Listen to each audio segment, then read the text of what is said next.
जय जिनेन्द्र सभी को। अब हम चलते हैं जैन इतिहास के नेक्स्ट टॉपिक अरिष्ट नेमी। भगवान ऋषभनाथ के बाद अब नेमिनाथ भगवान जी के जीवन चरित्र के बारे में हम जानेंगे। तो इसमें है टॉपिक्स जो कवर्ड है। संरचना में प्रस्तावना, उद्देश्य, 22वें तीर्थंकर अरिष्ट नेमी, परंपरागत इतिहास, जन्म एवं नामकरण, योद्धा, विवाह की तैयारी और वैराग्य, अभिनिष्क्रमण, केवल ज्ञान, परिनिर्माण, जैन आगम साहित्य के आधार पर अरिष्ट नेमी के जीवन प्रसंग, देवकी श्री कृष्ण की माता की शंका का समाधान, गच्छकुमार श्री कृष्ण के छोटे भाई की दीक्षा, अनेक राजा, राजकुमार एवं रानियों द्वारा प्रवज्या ग्रहण, निषद कुमार, 5 पांडव और द्रौपदी, राज्यमती का बच्चा पुत्र गौतम आदि 10 अंधक, वन्नी धारिणी के पुत्र अक्षोभ आदि 8 अंधक, वशनी धारिणी के पुत्र, अन्य राजकुमार रानियों की प्रवज्या, गण समुदाय। अरत अरिष्ट नेमी ऐतिहासिक प्रमाणों के परिप्रेक्ष्य में अरिष्ट नेमी की श्रमण संस्कृति का वैदिकों पर प्रभाव, वैदिक साहित्य में अरिष्ट नेमी और श्री कृष्ण की ऐतिहासिकता के प्रमाण, ये सारे विषय इसमें है, सारांश और अभ्यास प्रश्नावली। तो हम चलते हैं हमारे आज के टॉपिक पर। इसकी प्रस्तावना है। पिछले पार्ट में हमने तीर्थंकरों की परंपरा के अंतर्गत प्रथम जैन तीर्थंकर के विषय में पढ़ा था। उसी विषय की अगली कड़ी में हम इस पार्ट में 22वें तीर्थंकर भगवान अरिष्ट नेमी के विषय में जानकारी प्राप्त करेंगे। यह तो आप अब भली भांति जान गए होंगे कि ऋषभ से लेकर 21वें भगवान नमीनाथ तक का काल ऐतिहासिक दृष्टि से बड़ा दुरूह है। अरिष्ट नेमी से हम भारत के ऐतिहासिक युग में आ जाते हैं। इस दृष्टि से यह पाठ महत्वपूर्ण है। उद्देश्य, इसके अध्ययन में अरिष्ट नेमी के बारे में विस्तृत जानकारी ही हो सकेगी। 22वें तीर्थंकर अरिष्ट नेमी, परंपरागत इतिहास। भगवान अरिष्ट नेमी ने उस युग के तीर्थंकर हैं जिस समय श्री कृष्ण वासुदेव इस भारत भूमि में विद्यमान थे। अरिष्ट नेमी का अपर नाम नेमिनाथ भी है। तीर्थंकर नमीनाथ और 22वें नेमिनाथ के नामों में साम्य होने के कारण यह संभव है कि विद्यार्थी इन्हें एक समझ लें, किंतु ऐसा नहीं है। नमीनाथ जी 21वें तीर्थंकर है, नेमिनाथ 22वें तीर्थंकर है। ठीक है ना। जन्म एवं नामकरण। अरिष्ट नेमी का जीव अपने पूर्व भाव में 32 सागरोपम का सुदीर्घ आयुष्य समाप्त होने पर अपराजित नामक स्वर्ग से कार्तिक कृष्ण द्वादशी के दिन चयन कर सौर्यपुर या शौर्यपुर नामक नगर में राजा समुद्र विजय की महारानी शिवा की कुक्षी में अवतरित हुए। वे गौतम गोत्रीय थे। उन्हें वन्नी पुंगव अथवा अंधक वषणी की संतान कहा गया है। वृणी उनका कुल था। श्री कृष्ण वासुदेव उनके चचेरे भाई थे। गर्भकाल पूर्ण होने पर श्रावण शुक्ला पंचमी के दिन मध्य रात्रि में चित्रा नक्षत्र के योग के समय उनका जन्म हुआ। कल्प सूत्र 162-163 सूत्र में यह दिया है। सर्वत्र लोक में हर्ष छा गया। राजा समुद्र विजय ने अपने 10 भाइयों के साथ पुत्र का जन्मोत्सव बड़े अपूर्व उत्साह के साथ मनाया। राजा समुद्र विजय ने कहा, बालक के गर्भ में आने के बाद राज्य सब प्रकार के अरिष्ट से बचा रहा है। इसकी माता को अरिष्ट रत्नमय चक्र का स्वप्न आया था, अतः बालक का नाम अरिष्ट नेमी ही रखा जाए। उपस्थित जन समूह ने उन्हें इसी नाम से पुकारा। उनके 3 भाई हुए, रथनेमी, सत्यनेमी और दृढ़नेमी। आगम में उनके शरीर का वर्णन किया गया है। उनका शरीर शुभ चिन्हों से युक्त था।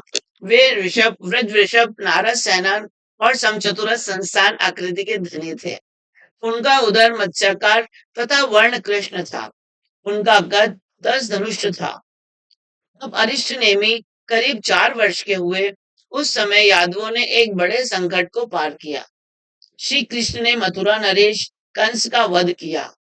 कंस के नाना प्रति वासुदेव जरासंध ने यादव कुल का समूल नाश करने के लिए सैन्य भेजा। देव सहयोग से सर्व सुविधा संपन्न समुद्र किनारे पर द्वारिका नगरी का निर्माण किया गया और उसमें सभी यादव सुखपूर्वक रहने लगे। योद्धा। महाराज समुद्र विजय का नाम यादव कुल के प्रतापी सम्राटों में गिना जाता है। उनके एक अनुज थे, वसुदेव। वसुदेव के पुत्र बलराम और श्री कृष्ण थे। यादव वंश में ये तीनों राजकुमार श्री कृष्ण, बलराम और अरिष्टनेमि अपनी असाधारण बुद्धि और अपार शक्ति एवं पराक्रम के लिए विख्यात थे। यादवों की समृद्धि और ऐश्वर्य की यशोगाथाएं सुनकर प्रति वासुदेव जरासंध ने यादवों के साथ युद्ध करने का निश्चय किया। जरासंध व यादवों की सेना में भयंकर युद्ध छिड़ गया। जरासंध के पुत्रों को यादव वीरों ने मार डाला। अपने पुत्रों को मरते देख जरासंध अत्यंत कुपित हुआ और बाण वर्षा करते हुए यादव सेना को मथने लगा। यादव सेना हतप्रभ हो गई। अरिष्टनेमि भी युद्ध भूमि में उपस्थित थे। उनके लिए सर्व शास्त्रज्ञों से सुसज्जित रथ को मातली सारथी के साथ इंद्र ने भेजा। नेमि कुमार ने अवसर देखकर युद्ध की बागडोर अपने हाथ में ले ली। पौरंदर शंख का नेमि कुमार ने घोष किया। शंख निनाद से शत्रु कांप उठे। इस चमत्कारिक विजय से यादव सेना जोश से भर उठी और भयंकर आक्रमण शुरू कर दिया। अंत में श्री कृष्ण ने सुदर्शन चक्र से जरासंध को मारकर ऐतिहासिक विजय प्राप्त की और उसी से वे 9वें वसुदेव बने। कुमार अरिष्टनेमि अद्वितीय शक्तिशाली थे। एक बार उन्होंने श्री कृष्ण के सुदर्शन चक्र को देखते ही देखते उंगली पर उठा लिया और सबको चकित कर दिया। आयुषशाला के सभी कर्मचारियों के कहने से कुमार ने चक्र को यथास्थान रख दिया। फिर उन्होंने 5 जन्य शंख को उठाकर फूंका। दिव्य शंख ध्वनि से द्वारकापुरी गूंज उठी। श्री कृष्ण को बड़ा विस्मय हुआ। कुमार अरिष्टनेमि ने उनके धनुष शारंग को टंकार कर श्री कृष्ण को अपनी अद्भुत बाल लीला का परिचय दिया। श्री कृष्ण ने अरिष्टनेमि से कहा कि मैं तुम्हारे बाहुबल की परीक्षा करना चाहता हूँ। श्री कृष्ण ने अपनी भुजा फैलाई और कुमार से कहा कि इसे नीचे झुकाओ। कुमार ने क्षण भर में ही श्री कृष्ण की भुजा को नमित कर दिया। अब श्री कृष्ण की बारी थी। अरिष्टनेमि ने अपनी भुजा ऊंची करी। अरिष्टनेमि उसे झुकाने का उपक्रम करने लगे। उन्होंने अपनी समस्त शक्ति का प्रयोग कर लिया। वे भुजा पर अपने दोनों हाथों से झूल गए, किंतु अरिष्टनेमि को नहीं झुका सके। इस होड़ में पिछड़ जाने पर व्यक्त रूप से तो श्री कृष्ण ने कुमार अरिष्टनेमि की शक्ति की प्रशंसा की, किंतु मन ही मन उन्हें कुछ क्षोभ भी हुआ। उन्होंने यह निष्कर्ष निकाला कि कुमार नेमि की इस अतुल शक्ति का कारण ब्रह्मचर्य है। माता पिता और अन्य स्वजनों ने अरिष्टनेमि से पहले विवाह कर लेने का आग्रह कई बार किया था, किंतु वे कुमार से इस विषय में स्वीकृत नहीं ले पाए। अतः वे सब निराश थे। ऐसी स्थिति में श्री कृष्ण ने एक युक्ति की। उन्होंने अपनी रानियों से किसी प्रकार अरिष्टनेमि को मनाने के लिए कहा। रानियों की प्रार्थना पर कुमार अरिष्टनेमि ने विवाह करना स्वीकार कर लिया। विवाह की तैयारी और वैराग्य। सत्यभामा की बहन राजमती को कुमार के लिए सर्व प्रकार से योग पाकर श्री कृष्ण ने कन्या के पिता उग्रसेन से इस संबंध में प्रस्ताव किया।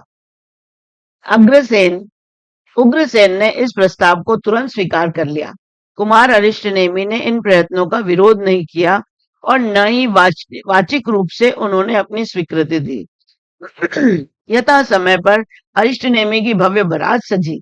समुद्र विजय सहित समस्त दृशाहा श्री कृष्ण, बलराम और समस्त यदुवंशी उल्लसित मन से बारात में साथ साथ सम्मिलित हुए।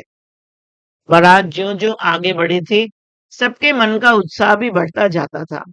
उग्रसेन ने राजभवन के समीप जब बारात पहुंची, कुमार अरिष्टनेमि ने पशु पक्षियों का करुण क्रंदन सुना और उनका हृदय द्रवित हो उठा। उन्होंने जब सारथी से इस विषय में पूछा तो उन्हें ज्ञात हुआ कि उनके विवाह के उपलक्ष्य में जो विशाल भोज दिया जाएगा उसमें इन्हीं पशु पक्षियों का मांस प्रयुक्त होगा। इसी के लिए इन्हें पकड़ा गया है। इस पर कुमार के मन में उत्पन्न करुणा और अधिक प्रबल हो गई। वे सोचने लगे, एक मेरा विवाह होगा और हजारों मुख पशुओं की प्राण लूटे जाएंगे, इनकी मौत का निमित्त बनूंगा मैं? नहीं नहीं, ऐसा कभी नहीं हो सकता। मुझे विवाह नहीं करना है। उन्होंने सारथी से कहा, रथ को वापसी द्वारिका की तरफ मोड़ दो। सारथी ने रथ को मोड़ दिया। नेमी कुमार ने प्रसन्न मना शरीर पर से सारे आभूषण उतार कर रथिक को दे दिए और रथ का नेमी कुमार का रथ मुड़ते ही बारात की सारी व्यवस्था लड़खड़ा गई। श्री कृष्ण व बलराम आदि सभी ने आकर बार बार समझाया। नेमी कुमार दृढ़ता से इंकार कर द्वारिका आ गए। पशु हिंसा का उस समय कैसा बोलबाला था। सैकड़ों हजारों पशुओं किस तरह मौत के घाट उतार दिए जाते थे, यह उस युग में व्याप्त हिंसा के मूल्य को प्राप्त सामाजिक स्वीकृत का एक प्रमाण है। इसी प्रकार की हिंसाएं यज्ञ याग नरबलि आदि के नाम पर भी स्वीकृत थी। एक्चुअली हमने जो महाराज जी से सुना है उन्होंने ये बताया था कि ये श्री कृष्ण की ही लीला थी। उन्हें मालूम था कि नेमी कुमार आगामी तीर्थंकर बनने हैं, इन्हें वैराग्य आना चाहिए और उन्होंने ही ये पशुओं का जंजाल रचा था। पशुओं को बांधकर उनकी चित्कार सुनवाई ताकि नेमी कुमार को वैराग्य आया और नेमी कुमार वैराग्य आके मोक्ष के पथ पर निकल गए। ऐसा हमें हमारे गुरु ने बताया। नेमी कुमार दृढ़ता से इंकार कर द्वारिका आ गए। पशु हिंसा का उस समय कैसा बोलबाला था। अरिष्ट नेमी ने इसके विरोध में अपनी आवाज बुलंद कर दी। ऐसी हिंसा में किसी प्रकार से भी निमित्त न होना, यह उनकी उत्कृष्ट अहिंसा और करुणा भावना का प्रतिबिंब है। इसी भावना से उन्होंने विवाह करना भी अस्वीकार कर लिया। जन चेतना को जगाने का इतना बड़ा सत्याग्रह सचमुच एक अभिनव प्रयोग था। इस प्रकार अरिष्ट नेमी अहिंसा के महान पुरस्कर्ता के रूप में उस युग में सामने आए। उस समय की क्रूर पशु हिंसा के विरुद्ध उनके इस सक्रिय कदम का बहुत व्यापक प्रभाव पड़ा। श्रमण संस्कृति का स्वर एक बार फिर वैदिक संस्कृति के हिंसा मूलक क्रीड़ा कांडों के विरोध में भारतवर्ष में बुलंद हुआ। अब नेमी कुमार की दीक्षा। भगवान नेमी कुमार का विरक्ति से सब विस्मित थे। परम सुंदरी राजमती जैसी युवती को बिना शादी किए ही छोड़ देना प्रबल आत्मबल का कार्य था। अनेक युवकों ने भी उनकी विरक्ति से स्वयं विरक्त होकर तत्काल नेमी कुमार के साथ दीक्षित होने की घोषणा कर दी। निश्चित तिथि को उत्तर कुरु नामक शिविका में बैठकर उज्जैन रैवतक पर्वत पर सहस्रार उद्यान में आए। प्रभु की निष्क्रमण यात्रा में अपार मान मेदनी और 64 इंद्रों के साथ अनगिनत देवगण सम्मिलित हुए। प्रवज्जा में श्री कृष्ण तथा अनेक दाशार्ड भी सम्मिलित हुए। उज्जैन पर्वत के सहस्त्रार वन में अशोक वृक्ष के नीचे समस्त वस्त्रांकलारों को का भगवान ने परित्याग कर दिया। इन परित्यक्त वस्तुओं को इंद्र ने श्री कृष्ण को समर्पित कर दिया था। भगवान ने तेले की तपस्या में पंचमुष्टि लॉन्च किया और शक्र ने उन केशों को अपने उत्तरी में संभालकर क्षीर सागर में प्रवाहित कर दिया। चित्रा नक्षत्र में वर्षा ऋतु के प्रथम मास श्रवण शुक्ला षष्ठी के दिन पूर्वाह्न काल में सिद्धों की साक्षी से भगवान ने सावध्य त्याग रूप प्रतिज्ञा पाठ किया और 1000 पुरुषों के साथ दीक्षा ग्रहण कर ली। समाव्यांग सूत्र में के अनुसार प्रवज्जा के समय अरिष्ट नेमी ने केवल एक देवदूत वस्त्र धारण किया। दीक्षा के दिन वे 2 दिन के उपवासी थे। प्रवज्जा के दूसरे दिन उन्होंने वरदत्त नामक व्यक्ति के द्वारा परमान्न खीर से पारणा की। दिगंबर इसमें तो वो सारे वस्त्रों का त्याग कर देते हैं और दिगंबर अवस्था में ही उन्हें मोक्ष की प्राप्ति होती है। अब केवल ज्ञान। भगवान नेमिनाथ की दीक्षा के बाद 54 रात्रियां छद्मस्त अवस्था में बीती। उत्कृष्ट विरक्ति से ध्यान से विविध आलम्बनों के द्वारा आत्मलीन होकर महान कर्म निर्जरा की। एकदा आप पुनः उज्जैन पर्वत पर पधारे। उसी रात्रि अश्विन कृष्ण अमावस्या को उज्जित नामक शैल शिखर पर चित्रा नक्षत्र के योग में उन्होंने छपक श्रेणी का आरोहण कर 4 घनघाती कर्मों का नाश कर दिया। 4 घातीय कर्मों को नाश करके उन्होंने अनंत सुख, अनुत्तर, निर्व्यापात, निरावरण, प्रतिपूर्ण श्रेष्ठ केवल ज्ञान दर्शन प्राप्त कर लिया। अनंत सुख, अनंत दर्शन, अनंत ज्ञान और अनंत वीर की प्राप्ति हुई। अनंत चतुष्टय के धारी हो गए। वे जिन अरत केवली सर्वज्ञ सर्वदर्शी बने, उन्हें केवल ज्ञान की प्राप्ति सूर्योदय के समय हुई। देवों ने उत्सव कर समोशरण की रचना की। द्वारिका के नागरिक भगवान के सर्वज्ञ बनने की ये बात को सुनकर हर्ष विभोर हो उठे। वासुदेव कृष्ण सहित सभी उत्सुक लोग रेवतागिरी पर भगवान के दर्शन किए। राजमती भी भगवान के दर्शनार्थ वहां पहुंची गई। प्रभु के प्रथम प्रवचन में तीर्थ स्थापित हो गया। भगवान ने वरदत्त आदि 11 व्यक्तियों को गंधर्व व यक्षिणी आर्या को प्रवर्तनी नियुक्त किया। परिनिर्वाण। अरहत नेमी वरिष्ठ नेमी 300 वर्ष पर्यंत कुमारवास में रहे। 54 रात्रि दिवस छद्मस्त अवस्था में रहे।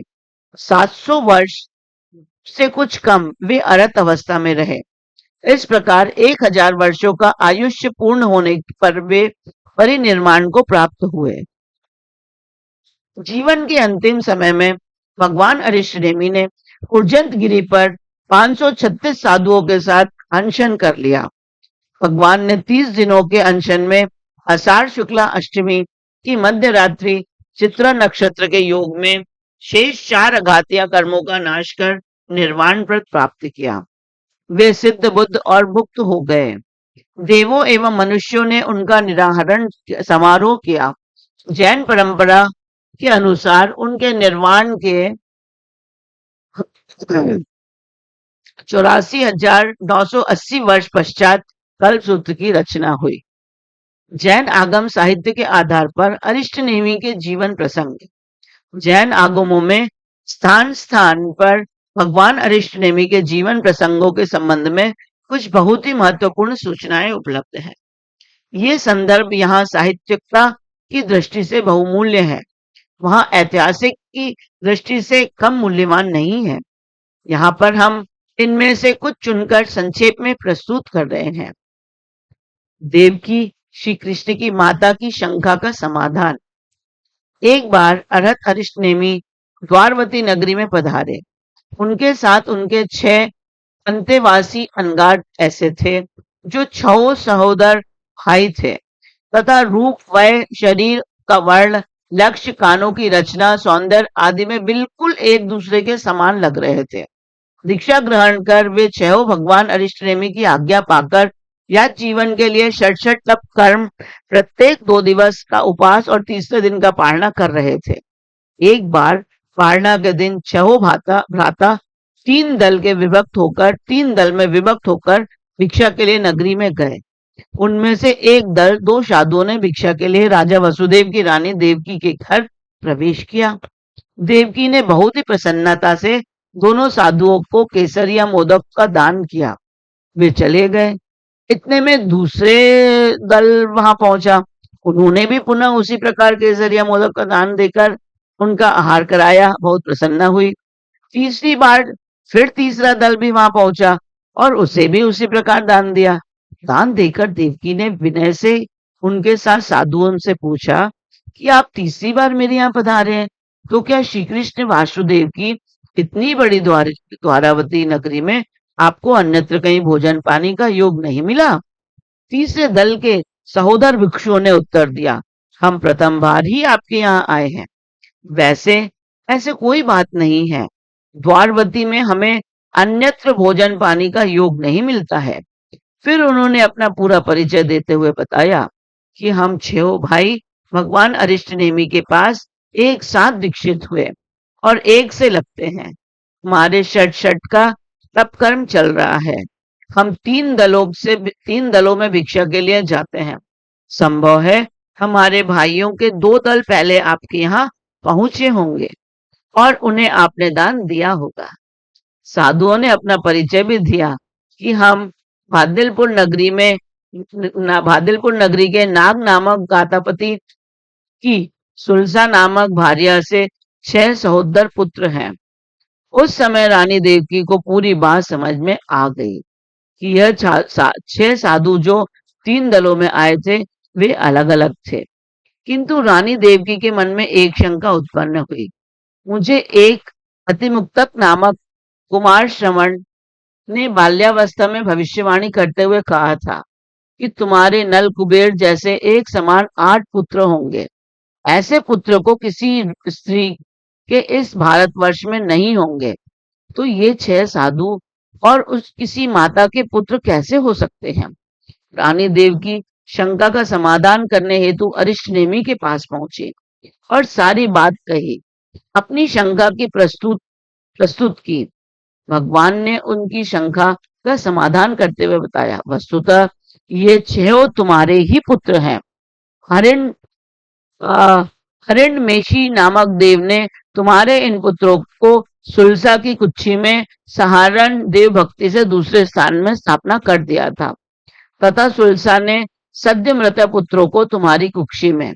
भगवान अरिष्टनेमि के द्वारा दिया गया समाधान सुनकर देवकी का मात्र प्रेम उभर गया तथा अपने 6 पुत्रों को साधु रूप में देखकर वह बहुत प्रफुल्लित हुई।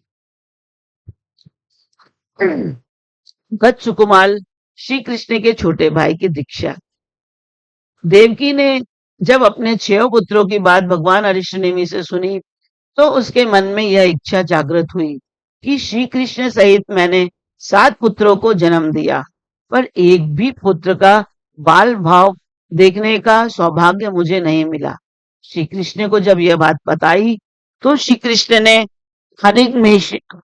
हरिगण हरिग्नमेशी देव की आराधना की और इस बात की जानकारी प्राप्त की कि देवकी का 8वां पुत्र श्री कृष्ण का अनुज होगा और वह युवा अवस्था में भगवान अरिष्टनेमि के पास दीक्षित होगा। श्री कृष्ण ने अपनी माता देवकी को यह बात बताई।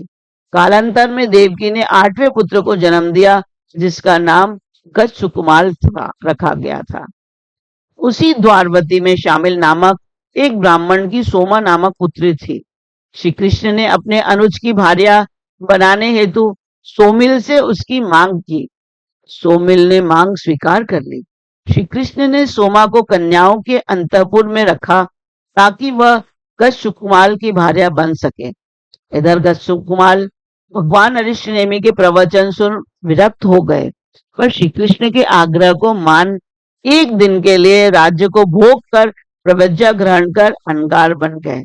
दीक्षा लेकर उसी यात्री में शमशान भूमि में जाकर भिक्षु की महाप्रतिमा नामक विशेष साधना में संलग्न हो गए।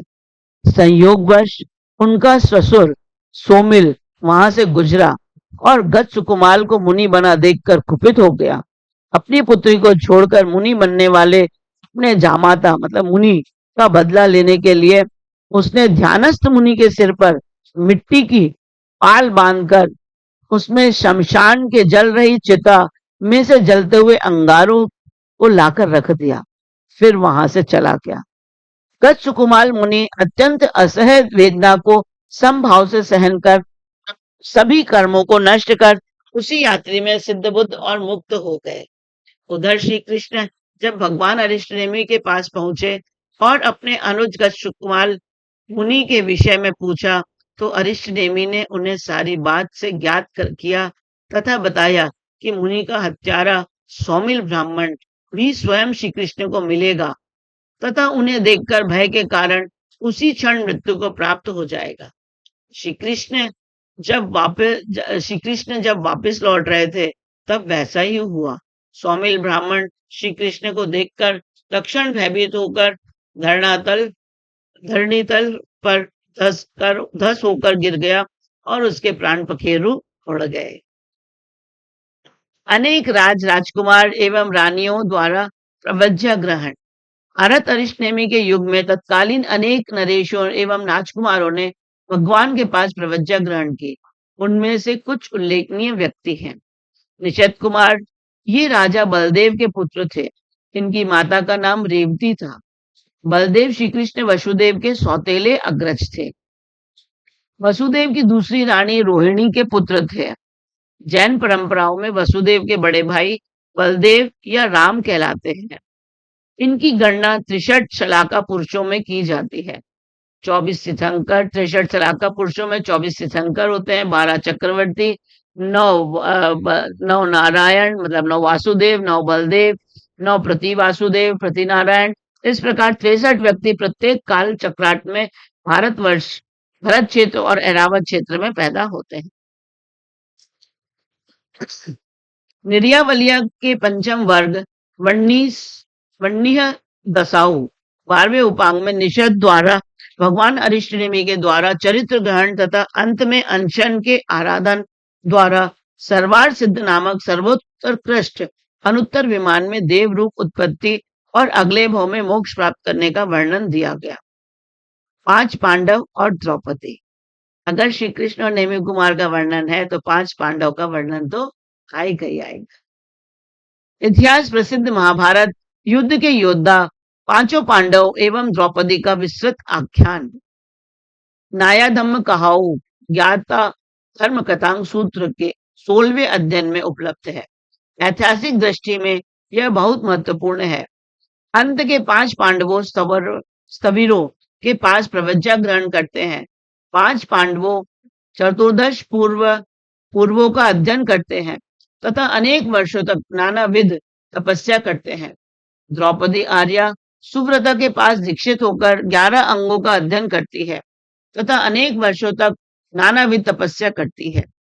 जब 22वें तीर्थंकर अरिष्टनेमी अपने अंतिम समय में सौराष्ट्र जनपद में विहरण कर रहे थे, तब 5 पांडव मुनियों ने भगवान के दर्शन करने सौराष्ट्र जनपद की ओर विहार किया। मार्ग में हस्तकल्प नगर में उन्हें यह संवाद प्राप्त हुआ कि अरिष्टनेमी भगवान उर्जन पर्वत पर 1 मास का अनशन पूर्ण कर निर्वाण को प्राप्त हो गए। तब वे भी शत्रुंजय पर्वत पर आरोहण कर अनशन स्वीकार कर लेते हैं। 2 मास का अनशन पूर्ण कर अंत में केवल ज्ञान उपार्जन कर निर्वाण प्राप्त करते हैं। द्रौपदी आर्या भी बहुत वर्षों तक सामान्य पर्याय की आराधना कर अंत में 1 मास का अनशन कर काल धर्म को प्राप्त होने पर 5वें देव के रूप में उत्पन्न होती है। वहां से उसका जीव आयुष्य पूर्ण कर महाविदेह क्षेत्र में उत्पन्न होकर निर्वाण प्राप्त करेगा। राजमती भोजराज अग्रसेन की पुत्री राजमती, जिनके साथ अरिष्टनेमी का पानी ग्रहण होने वाला था, अरिष्टनेमी के द्वार छोड़ दिए जाने पर बहुत दुखी हुई। तत्पश्चात अरिष्टनेमी के एक अनुज रत्नेमी राजमती के प्रति आसक्त होकर उससे मिली, पर राजमती स्वयं विषय भोग से विरक्त हो चुकी थी। उसने रत्नेमी को भी समझा दिया और फिर दीक्षा ले ली। राजमती की विरक्ति। राजमती मतलब राजुल, जो रानी जिससे अरिष्टनेमी की शादी होने वाली थी। राजमती प्रियतम के वियोग में अतिशय कष्टमय समय व्यतीत कर रही थी। भगवान के केवली हो जाने के शुभ संवाद से वह हर्ष विहल उठी। उसने सांसारिक सुखों का तो त्याग ही दिया था, अब वह पति के मार्ग पर अग्रसर होने को कृत संकल्प हो गई। दुखी माता पिता से जैसे तैसे उसने अनुमति ली और केशलुंचन कर संयम स्वीकार कर लिया। स्वयं दीक्षा ग्रहण कर उसने अपने अनेक स्त्रियों को दीक्षा दी। अनेक साध्वियों के साथ वह भगवान के चरणों की वंदना के लिए चल पड़ी।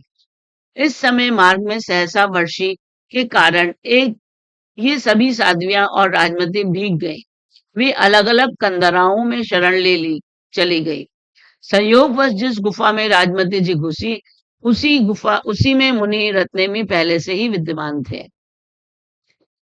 राजमती जी को अंधेरे में कुछ पता नहीं चला। उसने गुफा में जाकर अपने भीगे वस्त्र उतार कर सुखाने के लिए फैला दिए।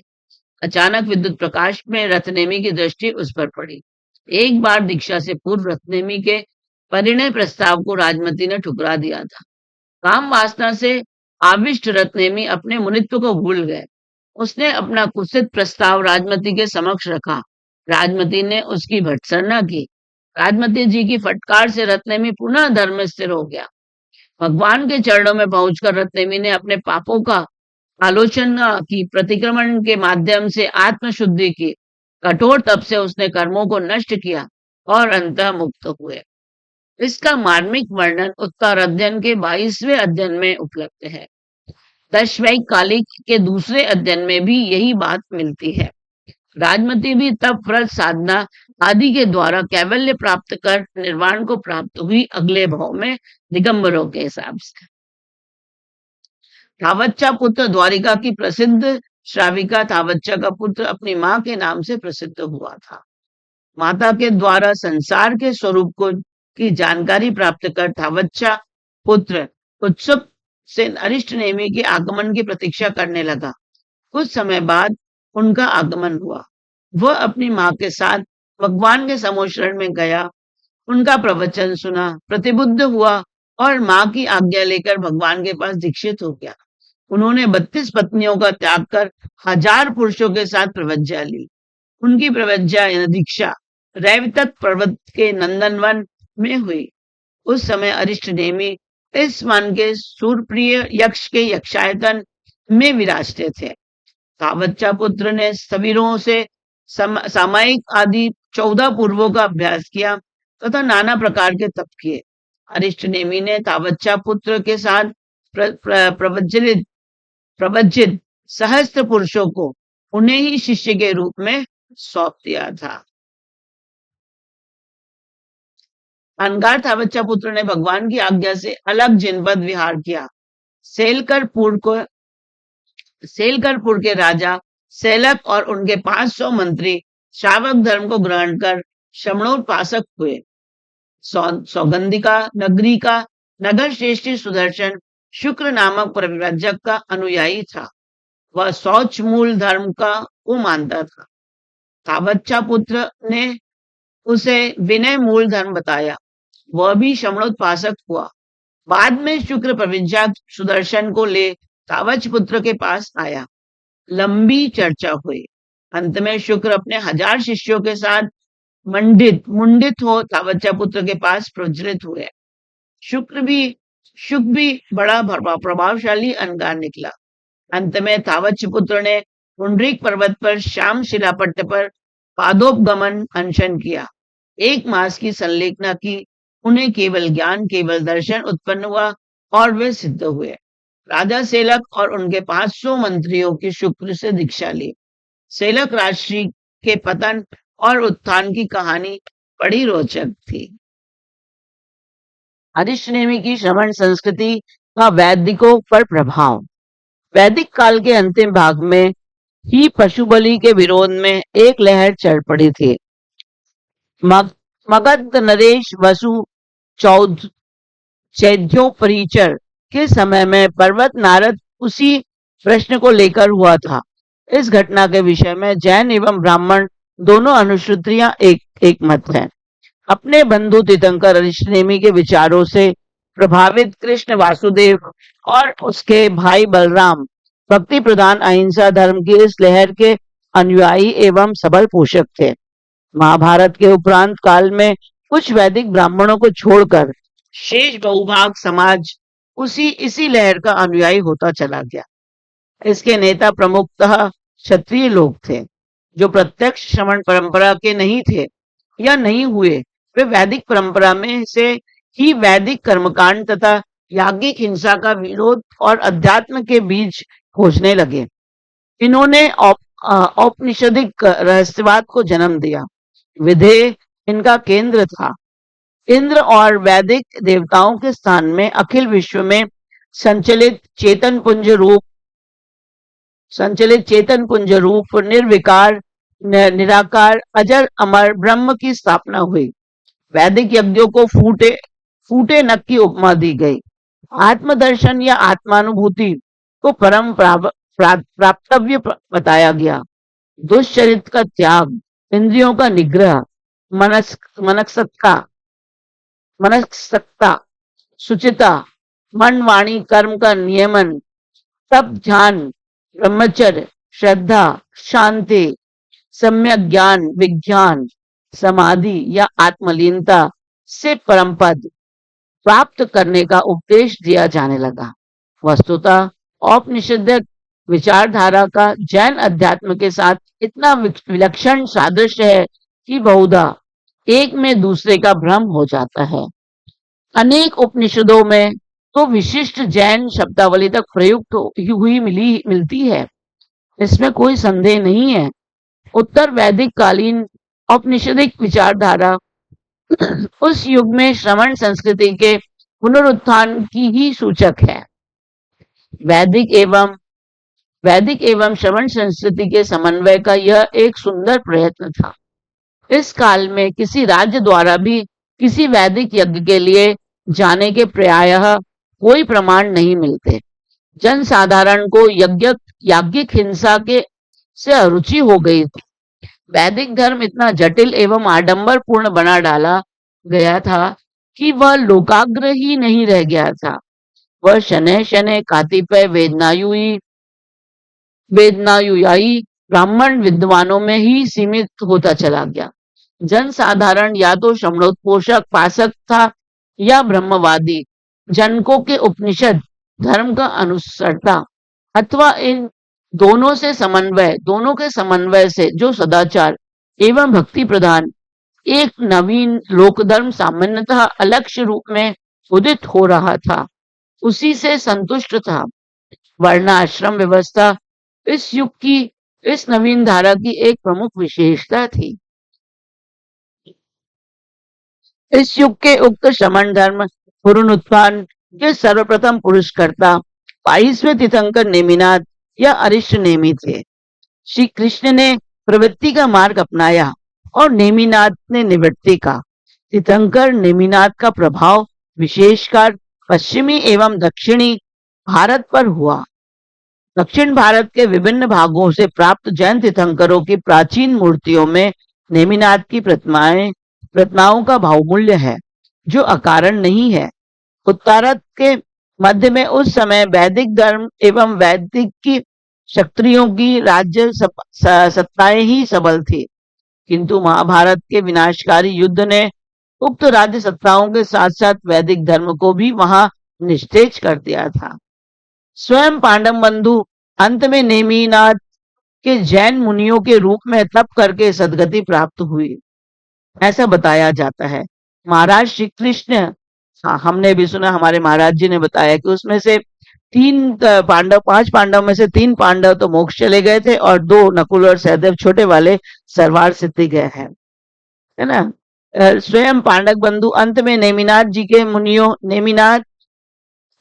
के जैन मुनियों के रूप में तप करके सदगति को प्राप्त की, ऐसा बताया जाता है। महाराज श्री कृष्ण और बलराम जो तत्कालीन राजनीतिक जगत के प्रधान एवं प्रभावशाली नेता थे, इन महानुभावों के प्रभाव से उत्तरापथ और मध्य देश में भी पशु बलि संयुक्त याज्ञिक वैदिक धर्म निष्प्रभाव हो गया। उत्तराकाल में होने वाली राजक्रांतियों एवं राजनैतिक परिवर्तनों ने तीर्थंकर नेमिनाथ द्वारा पुरस्कृत इस श्रमण पुनरुत्थान को किस प्रकार सहायता पहुंचाई, यह ऊपर वर्णन किया जा चुका है। अब से कुछ दशक पूर्व भी इतिहास विद्वान नेमिनाथ की ऐतिहासिकता में अविश्वास करते थे, किंतु अब इतिहास काल की प्रारंभिक सीमा 6वीं शताब्दी ईसा पूर्व से पीछे हटकर महाभारत युद्ध के समय तक पहुंचा दी गई है। और जबकि महाराज श्री कृष्ण की ऐतिहासिकता में कोई संदेह नहीं किया जाता, तब स्वयं उन्हीं कृष्ण के ताऊजाद भाई तीर्थंकर अरिष्ट नेमि को ऐतिहासिक व्यक्ति न मानने का तो कोई कारण ही नहीं रह जाता। वस्तुतः प्रसिद्ध कोशकार डॉक्टर नागेंद्र नाथ वसु, पुरातज्ञ doctor Fuhrer, professor Barnett, colonel Tod, mister करवा, doctor Harisatya Bhattacharya, doctor Prannath Vidyalankar, doctor Radhakrishnan आदि अनेक प्रौढ़ एवं प्रामाणिक विद्वान नेमिनाथ की ऐतिहासिकता में संदेह नहीं करते। स्वयं ऋग्वेद, यजुर्वेद, सामवेद, अर्थवेद, ऐतरेय ऐतरेय, ब्राह्मण, यासक, निरुक्त, सर्वानुक्रमिणा, टीका, वेदार्थ दीपिका, सायण भाष्य, महाभारत, भागवत, स्कंद एवं मार्गंडे पुराण आदि प्रसिद्ध प्राचीन ब्राह्मणीय ग्रंथों में उनके उल्लेख मिलते हैं। इतना ही नहीं, तीर्थंकर नेमिनाथ का प्रभाव भारत के बाहर विदेशों में भी पहुंचा प्रतीत होता है। कर्नल टॉड अपने राजस्थान में लिखते हैं कि मुझे ऐसा प्रतीत होता है कि प्राचीन काल में 4 बुद्ध या 4 मेधावी महापुरुष हुए। इनमें पहले आदिनाथ या ऋषभदेव थे, दूसरे नेमिनाथ थे, और ये नेमिनाथी स्कैंडिनेविया निवासियों के प्रथम ओडिन तथा चीनियों के प्रथम फो नामक देवता भी थे। डॉक्टर राधाकृष्णन ने लिखा है, इसमें कोई संदेह नहीं है कि जैन धर्म वर्धमान और पारसनाथ के पहले भी विद्यमान था। India philosophy volume 1 page 287, Jain tradition ascribes the origin of the system to Rishabdev, who lived many centuries back. There is evidence to show that so far back the 1st century BC, there were people who were worshipping Rishabdeva, the first Tirthankar. There is no doubt that Jainism prevailed even before Vardhaman और पारसनाथ। ये लिखा गया doctor Radhakrishnan के द्वारा। अब हम चलते हैं वैदिक साहित्य में अरिष्टनेमी। आचार्य महाप्रज्ञ के अनुसार अरिष्टनेमी 22वें तीर्थंकर थे। उन्हें अभी तक पूर्णतः ऐतिहासिक व्यक्ति नहीं माना गया है, किंतु वसुदेव कृष्ण को यदि ऐतिहासिक व्यक्ति माना जाए तो अरिष्टनेमी को ऐतिहासिक न मानने का कोई कारण ही नहीं। कौरव, पांडव, जरासंध, द्वारका, यदुवंश, अंधक, पन्नी आदि का अस्तित्व नहीं मानने का कोई कारण नहीं है। पौराणिक विस्तार व कल्पना को स्वीकार न करें, फिर भी ये कुछ मूलभूत तथ्य शेष रह जाते हैं। ऋषि भाष्य इसी भाष्य में 45 प्रत्येक बुद्धों के द्वारा निरूपित 45 अध्ययन हैं। उनमें 20 प्रत्येक बुद्ध भगवान अरिष्टनेमी के तीर्थकाल में हुए हैं। गाथा 1 सत्य बुद्धि बुद्ध मीशिणो रीसम तीर्थ अरिणेमिथ से उनके द्वारा निरूपित अध्ययन अरिष्टनेमी के अस्तित्व के स्वयंभूत प्रमाण हैं।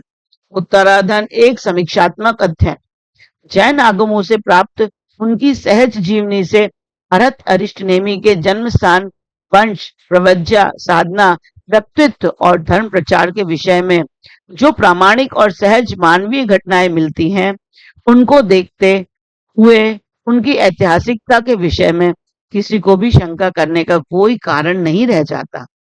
अरिष्टनेमी के जीवन प्रसंगों को लेकर श्वेतांबर, दिगंबर दोनों संप्रदायों में अनेक काव्यों की रचना हुई है। भारतीय संस्कृति पर उन्होंने अपने जीवन और विचारों से गंभीर प्रभाव डाला है। अरहत अरिष्टनेमी ने विनय मूल धर्म का प्रचार किया। विनय मूल धर्म का अर्थ है वह धर्म जो आत्मा के विनयन, उसकी शुद्धि में सहायक हो। दैहिक पवित्रता को वे मोक्ष का मार्ग नहीं मानते थे और इसी कारण उन्होंने स्वत मूलक धर्म में के विरुद्ध क्रांति की तीव्र आवाज बुलंद की। बौद्ध साहित्य का जन्म काल महात्मा बुद्ध के पहले का नहीं है। जैन साहित्य का विशाल भाग भगवान महावीर के पूर्व का नहीं है, पर थोड़ा भाग भगवान पार्श की परंपरा का भी उसमें मिश्रित है। यह बहुत संभव है। भगवान अरिष्टनेमी की परंपरा का साहित्य उपलब्ध नहीं है। वेदों का अस्तित्व 5000 वर्ष प्राचीन माना जाता है। उपलब्ध साहित्य श्री कृष्ण के युग का उत्तरवर्ती है। इस साहित्यिक उपलब्धि द्वारा कृष्ण युग तक का एक रेखाचित्र खींचा जा सकता है। उससे पूर्व की स्थिति सुदूर अतीत में चली जाती है। वेदों में एक ऋचा है जिसमें अरिष्टनेमी का नाम मिलता है। स्वस्ति न इंदो वृद्धश्रवा स्वस्ति न पूषा विश्व वेदः स्वस्ति सक्षो अरिष्टनेमी स्वस्ति वो नो बृहस्पति दधातु। इसमें आए हुए अरिष्टनेमी अरहत अरिष्टनेमी ही है या कोई अन्य, यह भी खोज का विषय है, पर कुछ विद्वान मानते हैं कि ये उल्लेख अर्थ अरिष्टनेमी विषयक है। Jainism the oldest living religion, Jyoti Prasad Jain, page number 22। Doctor Radhakrishnan लिखते हैं, यजुर्वेद में ऋषभदेव, अजितनाथ तथा अरिष्टनेमी इन 3 तीर्थंकरों का उल्लेख पाया जाता है। Indian philosophy volume 1 page 287, the Yajurveda mentions the name of the Tirthankaras Rishabha, Ajitnath and Arishtanemi. Acharya Shri Mahapragya के अनुसार ऋग्वेद में अरिष्टनेमी शब्द 4 बार आया है। ऋग्वेद महाभारत में साक्षात शब्द अरिष्टनेमी के पर्यायवाची नाम के रूप में प्रयुक्त हुआ है। महाभारत शांति पर्व एवं मुक्त साक्षार्य सर्वशास्त्र विंदा वरह विबुद्ध संपदम चाग्राम सात वाक्य मिद प्रभृत। साक्षात अरिष्टनेमी ने राजा सगर को जो मोक्ष विषयक उपदेश दिया है उसकी तुलना जैन धर्म के मोक्ष संबंधी सिद्धांतों से होती है। वह उपदेश इस प्रकार है, सागर संसार में मोक्ष का सुख ही वास्तविक सुख है, परंतु जो धन धान्य के उपार्जन में व्यग्र तथा पुत्र और पशुओं में आसक्त हैं, उस मूढ़ मनुष्य को उसका यथार्थ ज्ञान नहीं होता। जिसकी बुद्धि विषयों में आसक्त है, जिसका मन अशांत रहता है, ऐसे मनुष्य की चिकित्सा करनी कठिन है, क्योंकि जो स्नेह के बंधन में बंधा हुआ है वह मूढ़ मोक्ष पाने के लिए योग्य नहीं होता। इस समूचे अध्याय में संसार की असारता, मोक्ष की महत्ता, उसके लिए प्रयत्नशील होने और मुक्त के स्वरूप का निरूपण है। सगर के काल में वैदिक लोग मोक्ष के विश्वास नहीं करते, इसलिए यह उपदेश किसी वैदिक ऋषि का नहीं हो सकता। यहाँ ताक्षर्य अरिष्टनेमी का प्रयोग भगवान अरिष्टनेमी के लिए ही होना चाहिए। लगता है ऋग्वेद के व्याख्याकारों ने उसका अर्थ परिवर्तन किया है। अरिष्टनेमी विशेषण ही नहीं है, प्राचीन काल में यह नाम होता था। महाभारत में मारीची के पुत्र के 2 नाम बताए गए हैं, अरिष्टनेमी और कश्यप। कुछ लोग उसे अरिष्टनेमी कहते हैं और कुछ लोग कश्यप। महाभारत शांति पर्व 208/8 में मारीची कश्यप पुत्रस्य द्वे नामनी स्मृते अरिष्टनेमी नृत्य के कश्यप पेय परे विदु। ऋग्वेद में भी साक्षात अरिष्टनेमी की स्तुति की गई है। ऋग्वेद में च्युम्पु वाजिनम देवजुतम सहावानम तरुतारम रथनाम अरिष्टनेमी नाजमांशु स्वस्तस्य ताक्षमिहा हुए। छंदोग्य उपनिषद के अनुसार श्री कृष्ण के आध्यात्मिक गुरु घोर अंगिरस ऋषि थे। जैन आगमों के अनुसार श्री कृष्ण के आध्यात्मिक गुरु 22वें तीर्थंकर अरिष्टनेमी थे। घोर अंगिरस ने श्री कृष्ण को जो उपदेश दिया वह जैन परंपरा से भिन्न नहीं है। तू अक्षित अक्षय है, अच्युत अविनाशी है और प्राण सक्षित अति सूक्ष्म प्राण है। इस सही को सुनकर श्री कृष्ण अन्य विद्याओं के प्रति तृष्णाहीन हो गए। जैन दर्शन आत्मवाद की भीति पर अवस्थित है। घोर अंगिरस ने जो उपदेश दिया उसका संबंध आत्मवादी धारणा है, सिद्धभाषी है। मैं अंगिरस नामक प्रत्येक बुद्ध का उल्लेख है। वे भगवान अरिष्टनेमी के शासन में आए थे। इस आधार पर यह संभावना की जा सकती है कि घोर अंगिरस या तो अरिष्टनेमी के शिष्य या उनके विचारों से प्रभावित कोई सन्यासी रहे होंगे। महाभारत के अनुसार अनुशासन पर्व में निम्न श्लोक मिलते हैं। अशोक स्तारणस्तारः शूरः शैरीर जनेश्वर अनुकूल शतावर्तः पदोपद निभीक्षणः कालनेमी महावीर शौरी शूरज जनेश्वर त्रिलोकात्मा त्रिलोकेशः केशवः केशी हरि। इन श्लोकों में शूर शौरी जैनेश्वर शब्दों से स्थान पे शूर शौरी जिनेश्वर पाठ मानकर इनका अर्थ अरिष्टनेमी किया गया है। अरिष्टनेमी का नाम महावीर और बुद्ध काल में महापुरुषों में प्रचलित था। लंकावतार के तृतीय परिवर्तन में बुद्ध के अनेक नामों में अरिष्टनेमी का भी नाम है। वहां लिखा है, जिस प्रकार एक ही वस्तु के नाम प्रयुक्त होते हैं उसी प्रकार बुद्ध के असंख्य नाम हैं। कोई उन्हें तथागत कहते हैं तो कोई उन्हें स्वयंभू नायक, विनायक, परिणायक, बुद्ध, ऋषि, ब्राह्मण, विष्णु, ईश्वर प्रधान, कपिल, भूतानद, भास्कर, अरिष्टनेमी नाम, व्यास, शुक्र, इंद्र, बलि, वरुण आदि नामों से पुकारते हैं। ये बौद्ध दर्शन धर्म में लिखा है 162 पृष्ठ में। अरिष्टनेमी और श्री कृष्ण की ऐतिहासिकता के प्रमाण।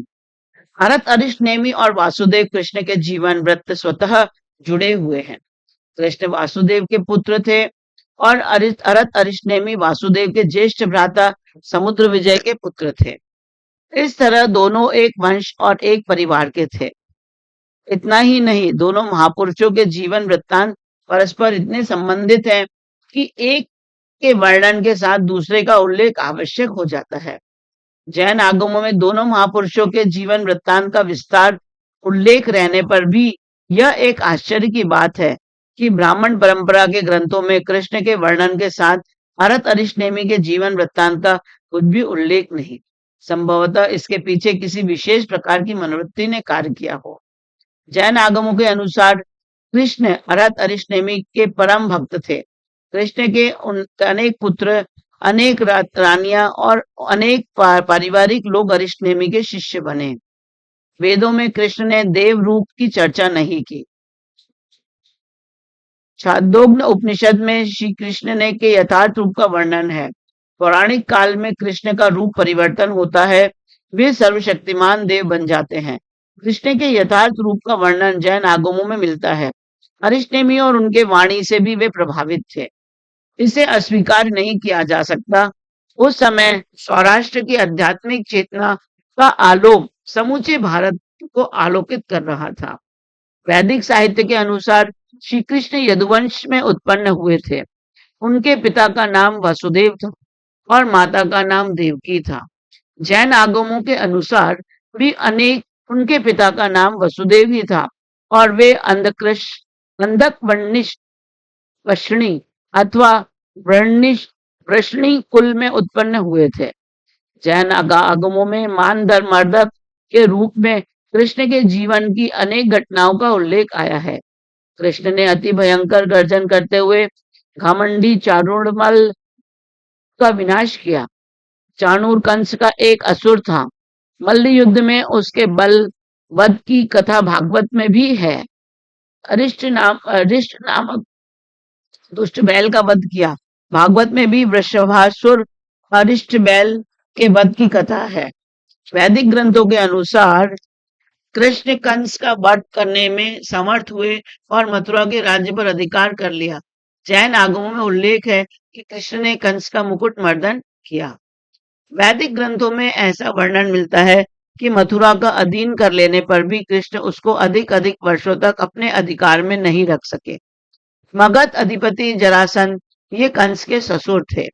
वे आक्रमण के कारण कृष्ण को मथुरा का राज्य छोड़ना पड़ा और उन्होंने द्वारका को अपनी राजधानी बनाई। जैन आगमों में जरासंध के साथ युद्ध का उल्लेख है, परंतु इसमें कृष्ण की पराजय नहीं, जीत हुई थी। कृष्ण को मथुरा छोड़ जाना पड़ा, इसका जैन आगमों में उल्लेख नहीं है। जरासंध ने कृष्ण के साथ चक्र युद्ध किया और स्वचक्र से ही हत होकर वह मारा गया।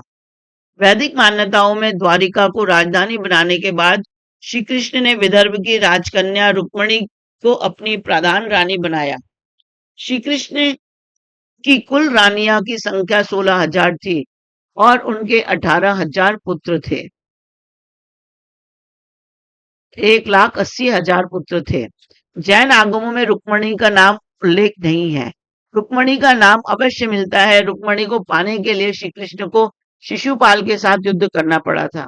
जैन आगमों के अनुसार कृष्ण के 8 महेशियां थी, जिसमें पद्मावती देवी सर्वमुख थी। उनकी रानियों की संख्या तो यहाँ भी 16,000 ही मिलती है, पर नाम उल्लेख 9 के ही मिलते हैं। उनके पुत्रों की संख्या का उल्लेख नहीं मिलता, पर शांब और प्रद्युम्न 2 पुत्र निश्चित रूप से थे। उनके एक पौत्र अनिरुद्ध का नाम उल्लेख है। वैदिक परंपरा में कुरु में पांडव पांडवों की पुनः स्थापना के बाद कृष्ण द्वारका लौटे। यादव कुमारों में आपस में संघर्ष छिड़ गया। द्वारका की रक्षा के लिए कृष्ण ने नगरी मद्यपान का निषेध किया। पर एक दिन एक उत्सव पर यदु कुमार मध्य में चूर हो परस्पर मारकाट करने लगे। कृष्ण का पुत्र प्रद्युम्न मार डाला गया, भाई बलराम भी मारे गए। इस तरह सारा परिवार नाश हो गया। कृष्ण दुखित हो समीप के जंगल में चले गए। वहां एक झाड़ी के पास चिंताग्रस्त हो लेट गए। एक शिकारी ने उन्हें हरिण समझकर बाण छोड़ दिया। बाण सीधा पैर के तलवे में लगा और कृष्ण की मृत्यु हो गई। इसके बाद द्वारिका समुद्र द्वारा ग्रसित हुई।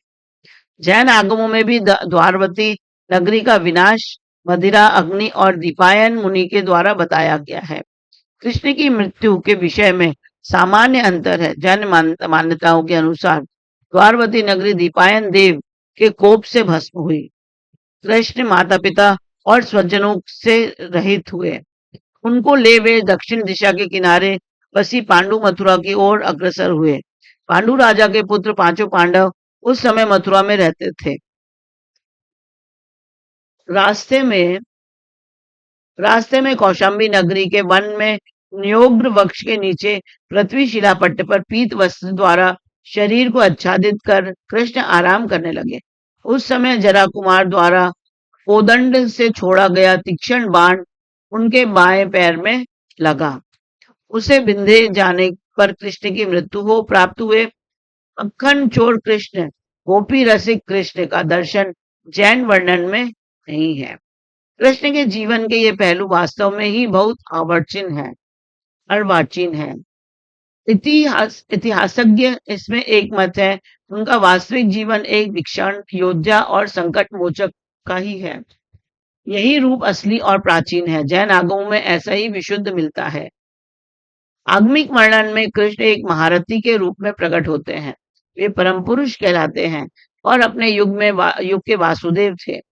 ये ओजस्वी, तेजस्वी, वर्चस्वी और महान यशस्वी पुरुष थे।